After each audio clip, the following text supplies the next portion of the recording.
In today's episode, I'm going to teach you how to talk to someone you completely disagree with on every level. That's looking at you, family members at the dinner table. And here's the takeaway I'm going to tell you right now. You don't have to agree with them, ever.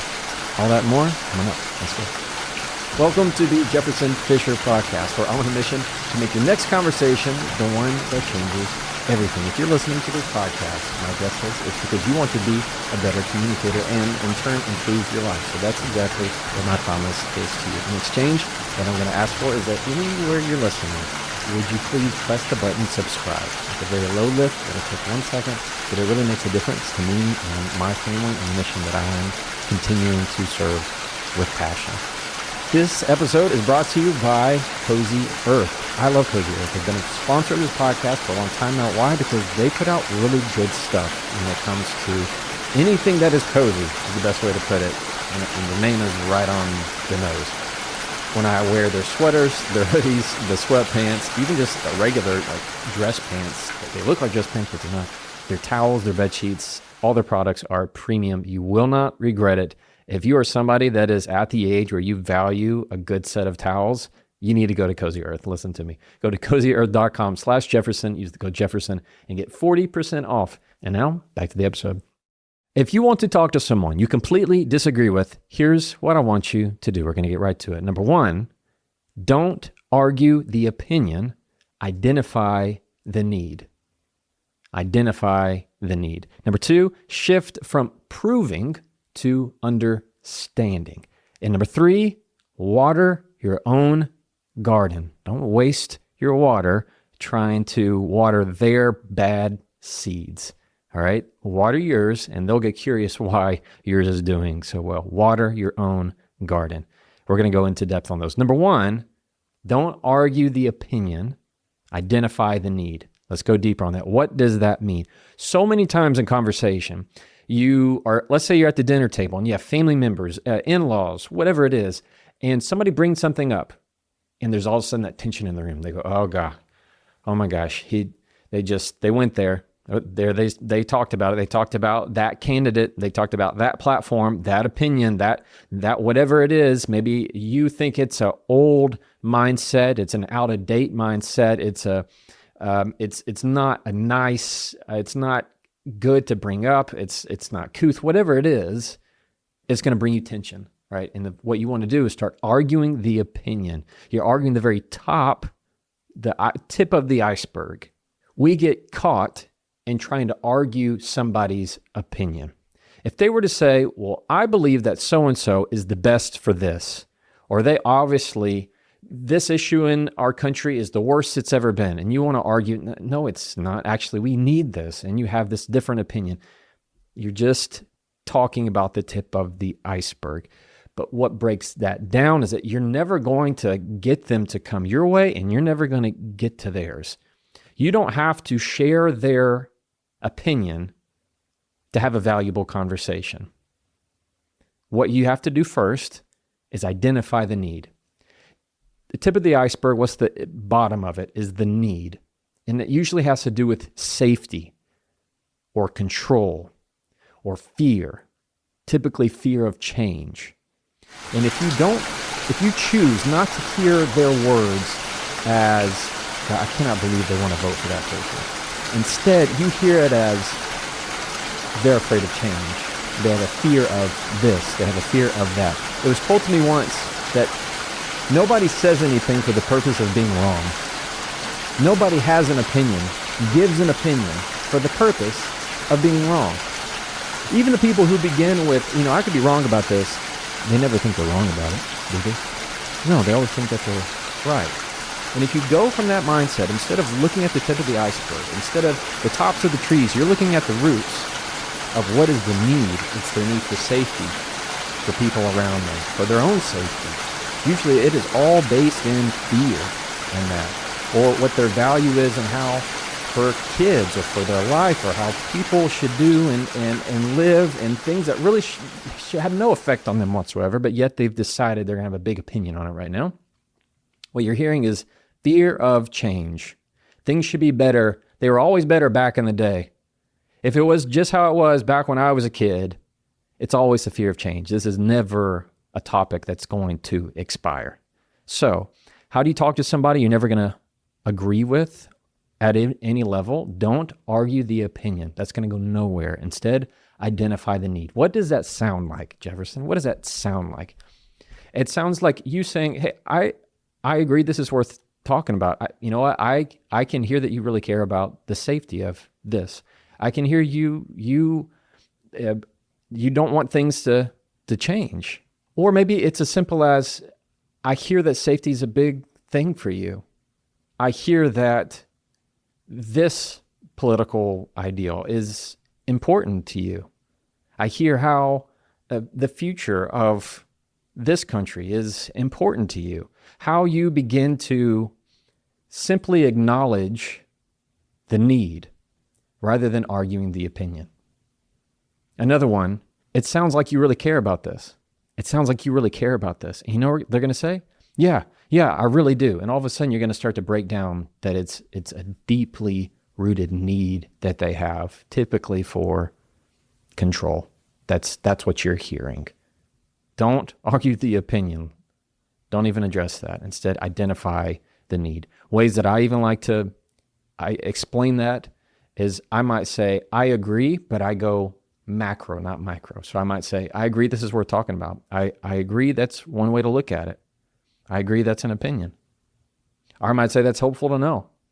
That's hopeful to know. Or I might thank them. Hey, well, thank you for sharing that. You see how I'm not having to agree with anything that they said. I'm just acknowledging the need that they have, that is deeply rooted need.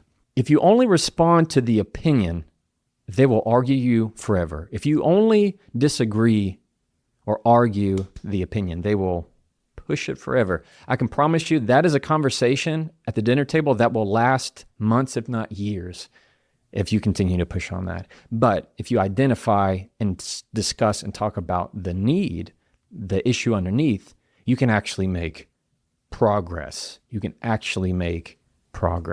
That's where you want to go. Number 2, be more interested in understanding rather than proving.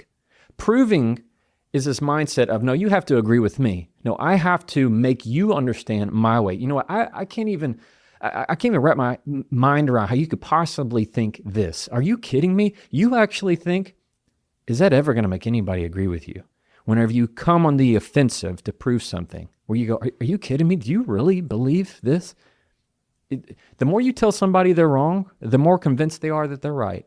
Or they all of a sudden clam up and go, well, I'm not going to share my opinion with you. This is what I believe. So I don't care. Evidence doesn't work. Facts don't work. Why? Because you're only hitting the opinion. You're not identifying the need, like we talked about in number 1. So what do you do instead of trying to push, and prove? Because you know what that feels like.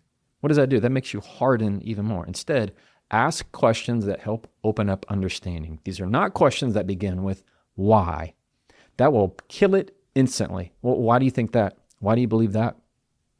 Yeah, okay. What about anything that challenges the why to make them explain in a defensive posture? But if I begin with what, how, when, where, those are what they call open-ended questions.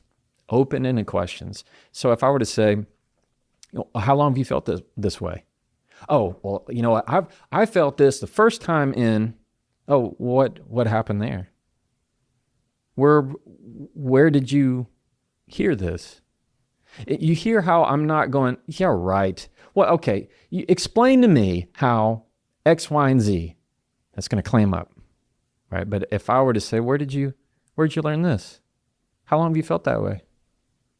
And I'm actually interested in understanding, they will explain to you more. And what's going to happen in that thread, you're going to go, okay, there's the need of something that happened to them, probably that they just believe. And sometimes, especially I would say in the political area, you see all this stuff where they interview people on the street, right?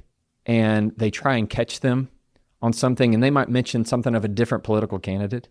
And all of a sudden, the person who's being interviewed is talking like they know, and it's actually inaccurate information. It's because people have opinions that are based on feelings, based on the inner needs, not typically based on facts. So that's why evidence doesn't work. Proving to them, saying, look at this piece of paper. How could you possibly look at this report that came out? That doesn't work because it doesn't address the inner need within. So when you ask the opening questions to get them to open up to you and help you understand, it helps identify the need, and it makes them feel acknowledged. It de-escalates the situation, and it helps have a productive conversation that actually moves rather than just creating a big mess where somebody has to get up from the table and walk away because, you know what, I'm over this. You're never going to change. I want to take a quick second to tell you about Gusto. Let's be real. Nobody starts a business because they love paying payroll. I definitely didn't. And when I first started hiring people to help me, I was drowning in tax forms and spreadsheets and trying to make sure everyone got paid right and on time. And you want to do the best for your people. It just is difficult, especially if you're running a new business. I have personally used Gusto for 4 different businesses, and it's been the best platform I could ever use. Gusto is an online payroll and benefits software built for small businesses. It's all-in-one, remote-friendly, and incredibly easy to use. So you can pay, hire, onboard, and support your team from anywhere. It handles all your taxes. If you have people remote, out of state, it does all that for you too. And one of the best things about it is that they have certified HR experts on call for the tricky stuff, the things you might have questions about. And you can run unlimited payrolls for one full flat monthly price. No hidden fees, no surprises, just straightforward help for people who wear a lot of hats. Try Gusto today at gusto.com/Jefferson and get 3 free months when you run your first payroll. That's 3 free months of free payroll at gusto.com/Jefferson. One more time, gusto.com/Jefferson. And now back to the episode. Number 3, water your own garden. Water your own garden. I love this illustration in my mind because so much peace can be had. If you're somebody who gardens, you know what kind of peace that brings up. We've had gardens. And it is, you tend to it, you pay attention to it, you protect it, and you water it. And so much of conversation is understanding, I can only tell it to you. I can't understand it for you. So what I'm going to do is I'm going to water my own garden, meaning I'm going to make sure my people are protected. By protecting my peace, I also protect my people, the people who care about me, the people that need me in the right state of mind, who need me to be present. If I am so worked up about an opinion of yours that will have no impact on my life whatsoever at this meal or at this gathering, right? I've lost sight of the fact that I have a beautiful garden. If I start arguing against your opinion, what I do is I get my water hose and all of a sudden I'm trying to water yours when they've planted bad seed. And what's that going to grow? It's going to grow thorns. It's going to grow animosity. It's going to grow contempt. And all of a sudden, what could have been a 5-minute conversation of acknowledging the differences, there is now 5 years of estrangement. That's what happens. That's how quick it happens. When you understand that they can have their own opinion and have their garden, let them have it and you have yours.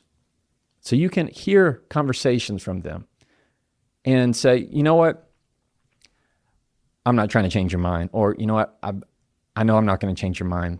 I just want to hear what you have to say, or I appreciate what you're sharing. I know we're not going to see the eye to eye on this, but you know what we do make eye to eye on? Whatever topic that you know that you agree on. Choosing when to go into that conversation, knowing when to get out of it. Usually we just get very stubborn. We get really stubborn. And we try to go to number 2 and we just prove. And that does nothing.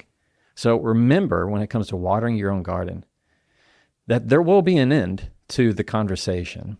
And there certainly can be a place for meaningful dialogue. What I playfully like to say is, if somebody's trying to have some kind of conversation with me, whether if it's something I know I disagree with, I might easily say, you know what, I'd rather hear about you. To ask me a question that's kind of sent to tee me up, it's me saying, well, I'd rather hear about you. Nobody gets mad if I suggest talking about themselves. I've never had that once. They go, oh, they kind of laugh as if like, all right, I understand, we're not going to go there. And sometimes, even like my grandfather, he will try and spark these arguments just for fun. They can get me really worked up and it doesn't bother him at all. Maybe you can relate to that. And it's me having to choose to just water my own garden. I love him. I'll always love him. That doesn't mean that I have to agree with everything that he says. Okay, what do we got? Number 1, don't argue the opinion. Identify the need. Go deeper. Number 2, instead of talking to prove, talk and respond to understand. Again, we're going layer to layer to layer. And number 3, water your own garden. Protect your own peace. Don't be walking over and start trying to pick their weeds. All right? Water your own garden. And that's the key to a lot of peace in your life. All right. I hope you have a wonderful holiday season. I know that's coming up on us. And if somebody is talking about something you completely disagree with on every level, remember this episode. So you can try that and follow me.